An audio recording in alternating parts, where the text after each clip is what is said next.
Pourquoi Jésus est-il appelé le lion de la tribu de Juda? Vous ne savez peut-être pas, mais cette expression, le lion de la tribu de Juda, apparaît une fois dans la Bible, mais apporte un sens très profond. Dans le chapitre 5 du livre de l'Apocalypse, nous avons lu le livre scellé avec 7 seals.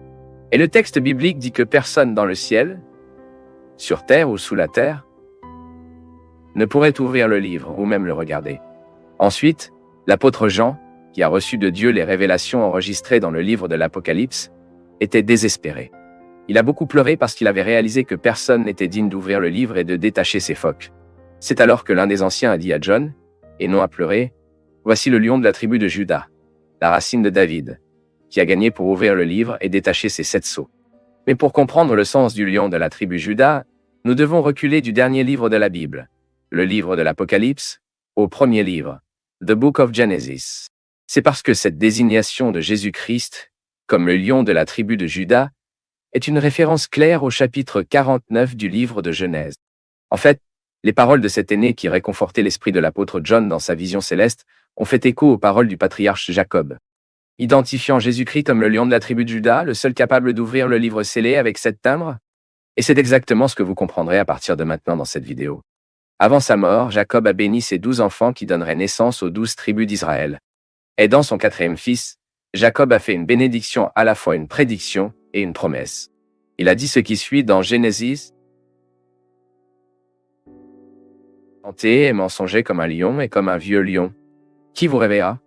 Le sceptre ne s'écartera pas de Juda, ni de la tige de commandement parmi ses pieds, jusqu'à ce qu'il arrive à qui il appartient, et l'obéissance des nations est la sienne. À première vue, cela semble être une déclaration légèrement confuse. Mais nous comprendrons déjà sa signification et ce qu'elle a à voir avec Jésus-Christ. La figure du lion dans les textes bibliques signifie parfois la force, la bravoure, le courage et l'audace. À l'époque biblique, les lions étaient communs dans les régions de Canaan et donc les lions faisaient partie du symbolisme politique et religieux de l'époque. Pour les Juifs, le lion était le plus puissant des bêtes. Il a donc illustré la personne d'un roi et représenté la grandeur d'un gouvernement. Et compte tenu de ce contexte, il est facile de comprendre l'utilisation de la figure de lion dans la bénédiction de Jacob. En donnant sa bénédiction sur ses descendants, Jacob a distingué Juda de ses autres enfants, indiquant que la tribu de lui serait celle qui gouvernerait. Pour cette raison, le patriarche a désigné Juda comme le chiot-lion. Donc, cette bénédiction, non seulement il a établi la tribu de Juda en tant que chef parmi les tribus du peuple de Dieu, mais a également prévu la venue d'un grand souverain messianique dont la domination s'étendrait au-delà des frontières d'Israël. Cette promesse de leadership et de royauté de Juda s'est matérialisée pour la première fois sur la figure du roi David, qui provient de cette tribu. David a établi un royaume unifié en Israël, avec Jérusalem comme capitale, et a entendu de Dieu la promesse d'une dynastie éternelle, c'est-à-dire de la lignée de David, émergerait un roi qui régnerait éternellement, dont le royaume ne serait pas limité à la terre règle, mais impliquerait un gouvernement éternel et équitable. Ainsi, la figure du lion était un symbole approprié pour représenter la lignée davidique réelle de la tribu de Juda, consolidant l'attente messianique autour de cette lignée. Ainsi, les premières paroles de Jacob dans le livre de Genèse ont traversé David et ont finalement trouvé leur plein épanouissement en la personne du Christ, le lion légitime de la tribu de Juda. Incroyable, tout au long de l'histoire de l'Ancien Testament, les prophéties messianiques ont mis en place une image d'un Messie qui serait à la fois un roi puissant et un serviteur souffrant. Ces prophéties ont préparé un scénario pour la venue de Jésus, qui a paradoxalement amené le royaume de Dieu non pas par la puissance terrestre, mais par le service et le sacrifice. C'est pourquoi nous ne pouvons pas parler de Jésus comme le lion de la tribu de Juda sans parler de lui comme l'agneau et hurle. Nous savons que le lion et l'agneau sont deux figures complètement opposées dans la nature. L'un est un symbole de férocité, de bravoure, de puissance, de force, de domination, tandis que l'autre est un symbole de douceur, de soumission, de douceur. Mais comment pouvons-nous comprendre le fait que Jésus est en même temps Léo et l'agneau? Pour répondre à cette question, nous devons considérer la façon dont les promesses messianiques ont été tenues en Jésus. L'accomplissement de ces promesses en Jésus a été mis en évidence depuis sa naissance à Bethléem, la ville de David. Selon prophété à Mika, chapitre 5, sa naissance dans cette localité n'était pas une chance géographique, mais une confirmation divine de son identité royale messianique. Au cours de son ministère, Jésus a démontré son autorité sur la loi, la nature, les démons et la mort, et pardonner les péchés, les actes que seul Dieu pouvait jouer. Ces enseignements, paraboles et miracles ont révélé un royaume qui transcende les frontières terrestres, offrant une libération et une restauration spirituelle. Mais malgré sa lignée davidique et son épanouissement de la prophétie, Jésus a été rejeté par les chefs religieux de son époque, qui s'attendaient à un messie politique militaire. Puis il a été trahi et condamné à la crucifixion par ceux qui devraient l'honorer. Et à ce stade, nous pouvons parfaitement comprendre la façon dont Jésus est présenté comme Léo et l'agneau dans la Bible. La figure du lion, avec toute sa force, sa grandeur et sa majesté, est historiquement associée à la royauté et au pouvoir. Dans un sens, Jésus, comme le lion de la tribu de Juda, symbolise l'autorité suprême et la souveraineté divine sur toute la création. Péché. Cette image reflète la nature divine du Christ, sa position de Messie promise et sa victoire finale sur le mal. Même dans le contexte biblique, la victoire du lion de la tribu Juda sur le mal est une garantie de justice et de restauration. Jésus, dans la résurrection des morts, a démontré son pouvoir invincible, s'établissant comme le gagnant promis qui triompherait le péché et la mort, garantissant l'espoir de rédemption à tous ceux qui croient en lui.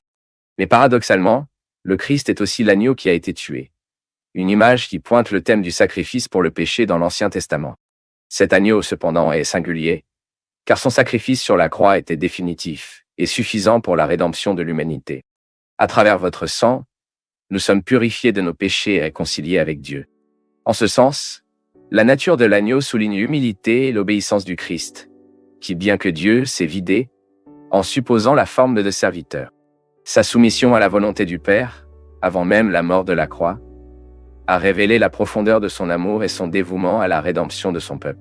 Il a conduit tout notre péché sur lui-même. Il a enduré toute la colère de Dieu aux dernières conséquences et a remporté la mort imposant une défaite écrasante à Satan. Il est mort comme un agneau sacrifié, mais s'est levé comme un lion victorieux qui a gagné le droit d'être le seul, digne d'ouvrir le livre de l'histoire et de dénouer ses sceaux. Jésus-Christ gouverne l'univers selon le décret éternel du Père et son gouvernement ne prendra jamais fin. Et compte tenu de la façon dont le Christ est présenté dans la Bible, comme le lion de la tribu de Juda, soulignant également sa royauté, nous pouvons mieux comprendre certaines caractéristiques de sa personne et de son travail. Par exemple, l'autorité et le pouvoir de Jésus-Christ, symbolisés sur la figure du lion, sont des aspects centraux de son identité et mission. Cette autorité ne s'est pas limitée à son ministère terrestre, mais s'est étendue à travers sa résurrection, son ascension et son royaume éternel. Le Christ est présenté dans les Écritures comme l'agent de la création et lui en qui toute chose subsiste. Ainsi, son pouvoir se manifeste non seulement dans la portée spirituelle, mais dans tout l'univers. La nature obéit à sa voix, comme on le voit quand il a calmé la tempête. Les lois régissant la matière y plient, comme lorsqu'elle multipliait de petites portions de nourriture pour nourrir les multitudes. Jésus a également démontré l'autorité sur les démons, les expulsant de sa parole. Et cette autorité a mis en évidence le royaume de Dieu, envahissant la maîtrise de l'obscurité, annonçant la défaite finale du mal. Par conséquent, la croix était l'aboutissement du pouvoir et de l'autorité du Christ. C'est là que Jésus a triomphé sur le péché et la mort, s'offrant comme le sacrifice parfait pour l'humanité. Sa résurrection est la déclaration définitive de son victoire, garantissant également l'espoir de la résurrection pour tous ceux qui y sont. Maintenant, en tant qu'intercesseur avec le Père et le Roi éternel, le Christ exerce une autorité de médiation en faveur des croyants, assurant l'efficacité de sa rédemption et la certitude de son salut. Lorsque nous parlons de la royauté du Christ, il est également important de comprendre que le royaume de Dieu inauguré par Christ est à la fois une réalité actuelle et un espoir futur. Actuellement, le Christ règne dans le cœur des croyants, façonnant leur vie en fonction de leur volonté. Et à l'avenir, son royaume se manifestera pleinement, apportant une restauration totale à la création. Mais quel est l'impact sur notre vie de toute cette vérité sur la royauté et l'autorité du Christ comme un plein accomplissement des attentes et des prophéties messianiques depuis le début des temps? Il ne fait aucun doute que la compréhension du Christ en tant que lion de la tribu de Juda ne se limite pas à une simple conception théologique. Il a des implications profondes et pratiques pour notre vie. À ce sujet, nous pouvons commencer par dire qu'en reconnaissant Jésus comme le lion de la tribu de Juda, nous sommes appelés à l'adorer et à le louer non seulement pour son œuvre rédemptrice comme un agneau de Dieu, mais aussi pour sa majesté et sa puissance comme notre roi souverain. Cette vérité doit inspirer nos prières, nos chansons et chaque forme d'adoration. De plus, reconnaître Jésus comme le lion de la tribu de Juda signifie également accepter son propriétaire dans tous les domaines de notre vie.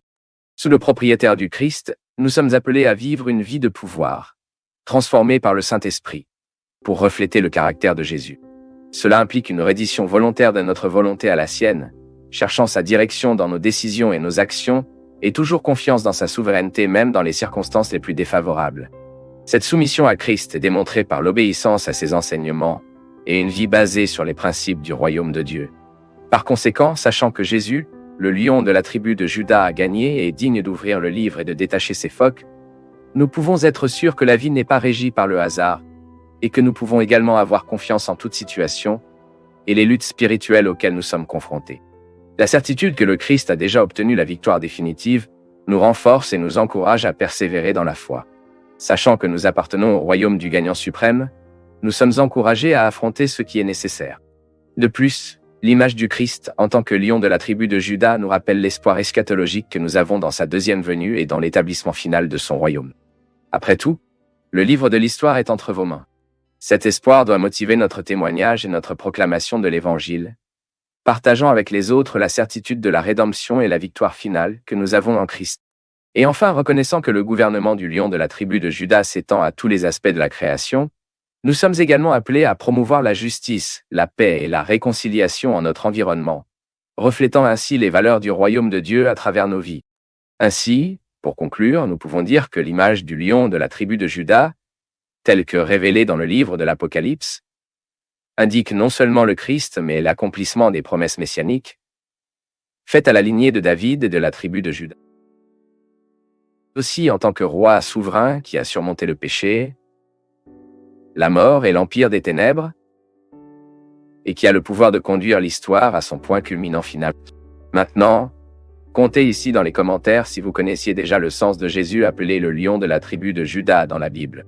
Et partagez cette vidéo avec quelqu'un d'autre afin que ce message puisse construire d'autres vies. Et si vous voulez aussi grandir encore plus dans la connaissance de la parole de Dieu d'une manière profonde, détaillée et organisée, je vous invite à étudier la théologie avec nous de n'importe où entièrement en ligne via des leçons vidéo, des documents et un certificat.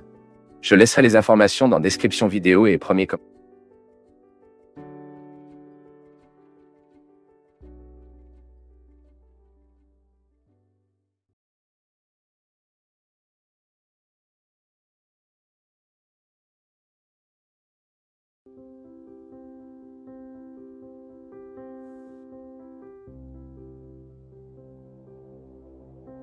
Êtes-vous déjà demandé si les apôtres cités dans la Bible se sont mariés? Y a-t-il des preuves que les disciples de Jésus se sont mariés? Ou étaient-ils des célibataires qui ont consacré leur vie à l'œuvre de Dieu? Je reçois toujours de nombreuses questions sur les apôtres de Jésus ici et c'est l'un des plus fréquents. Donc dans cette vidéo, nous analyserons s'il est possible de savoir si les apôtres étaient mariés ou non. Eh bien, la première chose que nous devons admettre, c'est qu'il n'y a vraiment aucun moyen de savoir si tous les apôtres étaient mariés. Mais certainement, certains d'entre eux, et le texte biblique l'indique, bien que la Bible ne fournisse pas beaucoup d'informations sur le personnel et la vie de famille. Et en fait, dans les textes bibliques, mais de nombreux chercheurs suggèrent que la plupart des apôtres avaient probablement une relation conjugale. Et généralement, cette suggestion est faite compte tenu du contexte histoire de l'époque où ces hommes vivaient. C'est parce que les Juifs, dès le plus jeune âge, étaient axés sur le mariage. Même la constitution de la famille, en particulier la génération d'enfants, était souvent identifiée comme un signe de la bénédiction de Dieu dans la culture juive. Ainsi, combiné à ce contexte historique, les interprètes soutiennent que, comme nous ne connaissons pas les âges des apôtres lorsqu'ils ont été appelés par Jésus au ministère, peut-être que cet appel s'est produit alors qu'au moins certains d'entre eux avaient déjà formé leur famille. Et en fait, il semble que ces hommes, lorsqu'ils ont été appelés par Christ à l'œuvre de Dieu, étaient déjà des hommes formés avec des professions établies. Mais d'autres chercheurs font également quelques observations à ce sujet. Ils disent qu'à cette époque, les hommes juifs apprenaient généralement leur profession alors qu'ils étaient encore très jeunes. Ainsi, le fait que certains des apôtres soient en plein exercice professionnel lorsqu'ils ont été appelés par Jésus ne signifie pas qu'ils étaient nécessairement des parents déjà. De plus, en raison des exigences de la cause de l'Évangile, dans un environnement de grandes difficultés et de persécution des missionnaires, Comme c'était le premier siècle de l'ère chrétienne, il est possible que les apôtres ne se soient pas mariés lorsqu'ils ont été convoqués par les Seigneurs Jésus. Peut-être ni choisis plus ou plus. Et avec cela, ils ont évité la souffrance possible de leurs femmes et de leurs enfants, et étaient plus à liberté d'annoncer l'Évangile dans des endroits difficiles. Cependant, encore une fois, il faut souligner que tout cela n'est qu'une pure spéculation. Savoir si les apôtres étaient mariés ou non, quelque chose qui ne sert que notre curiosité. Le fait qu'ils soient mariés ou célibataires ne change pas l'importance de ce que Dieu a fait à travers leur vie sur cette terre. D'accord, mais vraiment, quels ou quels apôtres se sont mariés? Comme cela a déjà été dit, nous pouvons seulement dire que l'apôtre Peter était marié. Cela signifie que, nominalement, c'est le seul des apôtres de Jésus qui apparaît comme un homme marié dans la Bible. Même pendant le ministère de Jésus sur terre, la Bible dit que la mère de Pierre, la manivelle, a été miraculeusement guérie par notre Seigneur. Dans Matthieu chapitre 8, versets 14 et 15, nous avons lu ce qui suit. Avec Jésus venant à la maison de Pierre, il a vu la mère dans la manivelle de ce lit et brûlée de fièvre. Mais Jésus l'a pris par la main, et la fièvre l'a quittée.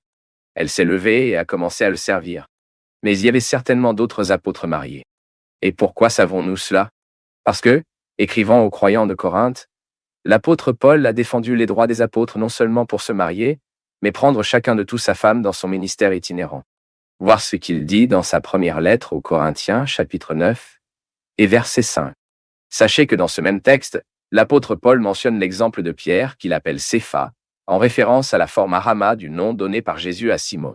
Parmi certains critiques, ce pas cité par l'apôtre Paul n'était pas l'apôtre Pierre, mais quelqu'un d'autre. Cependant, il n'y a aucune preuve vraiment fiable basée sur cette hypothèse. Et donc, la plupart des érudits soutiennent que les Cépha qui étaient mariés et transportaient sa femme lors de ses voyages missionnaires était même l'apôtre Pierre. Mais une chose intéressante dans ce texte écrit par Paul est qu'il indique également que d'autres dirigeants de l'Église primitive se sont mariés. Notez qu'il implique que les autres apôtres avaient cru les épouses qui les accompagnaient.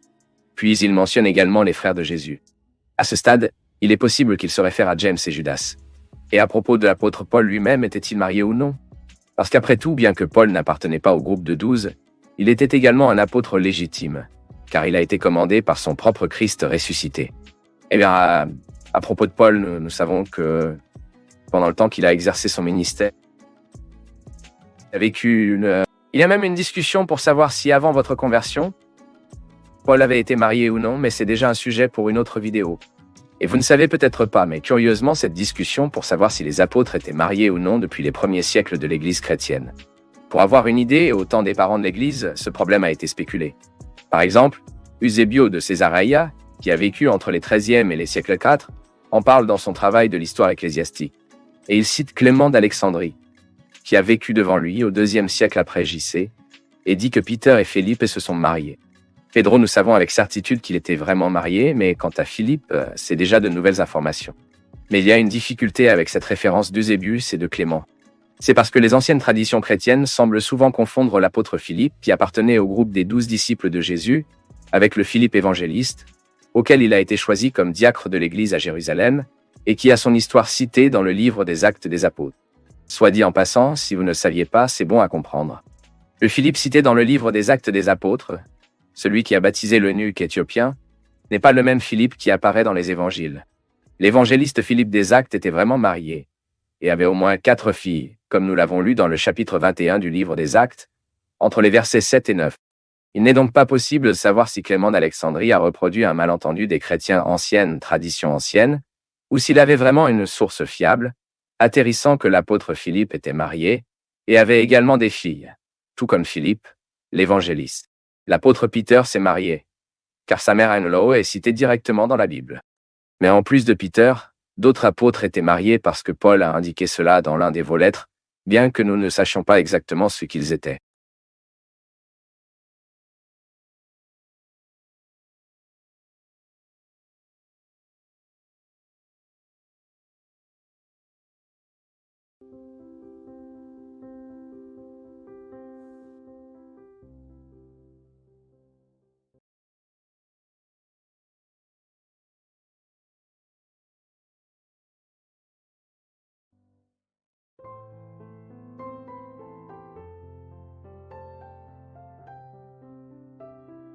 Une fois, Jésus a raconté une petite parabole dans laquelle il a remis en question la possibilité que quelqu'un éclaire et le couvrirait d'un boisseau ou le mettrait sous un lit. Bien que petit et inaperçu par de nombreuses personnes, cette parabole, qui est devenue populairement connue sous le nom de parabole de Candeia, apporte un message qui ne peut jamais être négligé. En fait, son message est si important que Jésus a probablement prononcé cette parabole plus d'une fois dans son ministère dans le cadre d'une collection d'enseignements. Même beaucoup de gens sont intrigués par des avertissements divins qui suivent cette petite parabole, avertissant qu'il n'y a rien couvert ou caché qui ne devrait pas être révélé. Et que l'écoute de ces mots est urgente. Pour ce que vous avez, le plus vous sera donné. Mais qui n'a pas, jusqu'à ce que le peu qu'ils aient soit pris. Et si vous ne pouvez pas comprendre cette parabole, ou peut-être jamais en entendre parler, dans cette vidéo, vous comprendrez cet enseignement important de Jésus. Dans cette parabole, Jésus a dit que personne ne met une lampe allumée sous un boisseau ou un lit, mais la met dans un chandelier. Mais qu'est-ce qu'une lampe? Qu'est-ce qu'un boisseau? Ou qu'est-ce qu'un chandelier? Dans ces paraboles, Jésus a souvent utilisé des éléments de la vie quotidienne pour communiquer des principes spirituels. C'est très clair ici. La toile de fond de cette parabole est une maison typique de Galilée au 1er siècle. Les maisons étaient allumées par des lampes, et une lampe était essentiellement un petit bol en bout, avec une sorte de cerceau d'un côté, et une formation à l'autre extrémité qui a accueilli, waouh humide, dans une portion d'huile d'olive, qui servait de carburant pour que le lampe est resté allumé. En d'autres termes, les lampes étaient les lampes qui ont illuminé les maisons à l'époque de Jésus. Les maisons les plus riches avaient plusieurs lampes. Mais les maisons les plus pauvres n'avaient généralement qu'une seule lampe. Le boisseau cité dans la parabole était un type de panier commun qui maintenait généralement les céréales. Le lit mentionné dans la parabole était un simple matelas qui, lorsqu'il n'est pas utilisé, pourrait être facilement enveloppé afin de ne pas prendre de place dans de petites maisons. Et enfin, le chandelier, qui apparaît dans la parabole, était l'objet sous lequel la lampe a été placée. Le marin pourrait avoir des formes différentes en fonction du type de maison, mais en général, c'était un objet très simple. Dans certaines maisons, le chandelier était un type de coquille sur le pilier central de la maison. Déjà dans d'autres maisons, le chandelier était un type d'étagère ou même une pierre saillant sur le mur. Dans les maisons des familles plus riches, le chandelier pourrait être un piédestal en métal orné. Mais quelle est la signification de cette parabole? Prenant comme exemple le texte de l'évangile de Marc, nous pouvons croire que Jésus a éventuellement prononcé la parabole de Candeia au groupe de ses disciples les plus proches. Il a présenté la parabole avec 2 questions rhétoriques. Qui apporte une lampe pour le mettre sous un boisseau ou sous un lit? Au lieu de cela, ne le mettez pas sur le velours. Nous savons qu'une question rhétorique vise à provoquer une réflexion alors que l'auditeur présuppose sa réponse. La première question rhétorique de la parabole de Candeia suggère une réponse négative après tout. Cela n'a aucun sens d'allumer une lampe, puis de le cacher sous un lit ou sous un panier. La deuxième question suggère une réponse positive. Peut-être que dans cette parabole, la figure de Candeia a une double application. Cette parabole est précédée par la parabole du semeur. Et s'il y a un lien entre les 2 paraboles, il est possible que, au début, l'an représente le cœur fructueux dont la vie brille devant le monde pour la gloire de Dieu. Ici, il convient de rappeler que, dans le dossier de Matthieu, Jésus a déclaré le dicton de la lampe immédiatement après avoir dit que les adeptes sont la lumière du monde. Mais il est indéniable que la figure de Candeia soit également liée à la parole de Dieu. Nous savons que les chrétiens ne sont pas légers en eux-mêmes, mais reflètent la luminosité de la lumière elle-même, la parole de Dieu. Ce qui produit la luminosité de la vie du croyant, c'est la parole de Dieu. Par conséquent, le psalmiste a écrit en ce sens, les chrétiens doivent être des instruments à travers lesquels la lumière de l'Évangile peut éclairer les pécheurs. Les vrais disciples du Christ sont ceux qui ont leur vie contrôlée par la parole de Dieu et témoignent des hommes qui, en fait, le Christ est la lumière du monde. Fulgés par la parole, les croyants peuvent faire briller la vérité de Dieu au monde.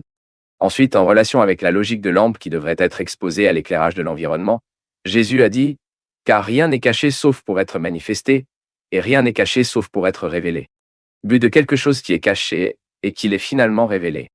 À l'époque de Jésus, les chefs religieux juifs cachaient essentiellement la vérité de Dieu sous un fouillis de traditions humaines qui ont façonné une religiosité hypocrite. Mais la pure vérité de Dieu a dû briller. Il est donc possible qu'en utilisant ce parallèle, Jésus soulignait la réalité que son enseignement n'avait pas le but d'être caché. La progression du ministère du Christ a clairement indiqué qu'il n'était pas venu au monde pour cacher la vérité, mais pour le faire connaître à ceux qui entendent. Par conséquent, Jésus lui-même a exhorté « Si quelqu'un a des oreilles à entendre, écoutez ». Dans un autre sens, maintenant dans la sphère des articulations humaines, Il est également possible de dire qu'à la lumière de la vérité de Dieu communiquée, rien ne restera caché pour toujours. Il y a ceux qui induisent en erreur pour pouvoir cacher leurs pensées, leurs plans, leurs paroles et leurs actions. Mais le jour du jugement, toutes choses seront exposées, et des mesures sous la volonté de Dieu. Et enfin, la séquence des paroles de la parabole de Candeia se termine par l'avertissement intrigant de Jésus. Considérez attentivement ce que vous écoutez. À mesure que vous mesurez, vous serez également mesurés, et vous vous ajouterez. Pour ce qu'il a, le plus lui sera donné. Et ce qu'il n'a pas, même ce qui lui sera retiré. Et qu'est-ce que... Eh bien, Jésus a dit que si quelqu'un avait des oreilles à entendre, alors il entend. Mais il ne suffit pas d'entendre quoi que ce soit de toute façon. Il est nécessaire d'entendre le bon enseignement et la bonne façon. À ce stade, Jésus a appelé ses auditeurs à un examen de la responsabilité et de la conduite. Quelle a été notre réponse à la lumière de la lampe qui nous éclaire? Avons-nous entendu de manière appropriée la parole de Dieu au point que nous pouvons la partager avec d'autres personnes? De plus, prenons-nous sérieusement le fait que nous serons récompensés dans la même mesure que la fidélité que nous démontrons en mettant en pratique la vérité que nous avons reçue? Ce sont des questions urgentes, et face à tout cela, nous devons garder à l'esprit que dans les questions spirituelles, il n'y a toujours que deux options, gagner ou perdre. Négliger la lumière de la parole de Dieu. Tomber en perte profonde. Qui reçoit aujourd'hui la lumière de l'Évangile aujourd'hui, lui sera de plus en plus donnée. Mais il faut savoir que le jour du jugement, il n'y aura aucune possibilité de recevoir la lumière qui a été rejetée à nouveau.